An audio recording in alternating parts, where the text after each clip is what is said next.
ဒီနေ့တော့တန်လင်းမြို့မှာရှိတဲ့ရှင်ပြန်ထမြောက်ခြင်းဖခင်เจ้าမှာ live streaming သွားလုပ်မှာဖြစ်ပါတယ်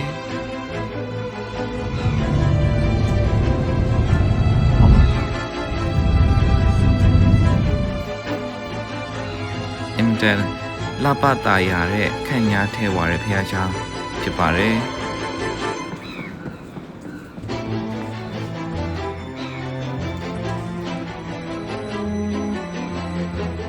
ဒီကနေ့ကတော့ one man show လုပ်မှာဖြစ်ပါတယ်ကျွန်တော် live film ဖို့အတွက်စပစ္စည်းတွေပြင်ဆင်တယ်ဖခင်ကြောင့်စတော့ကျွန်တော်တို့ဝတ်ပြုခြင်းမှာဒီဂီတာအဖြစ်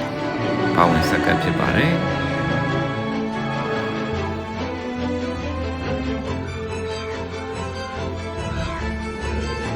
ဒါ live film တဲ့အခါမှာအသုံးပြုတဲ့အတန်ပိုင်းဆိုင်ရာပစ္စည်းvideo switcher ဖြစ်ပါတယ်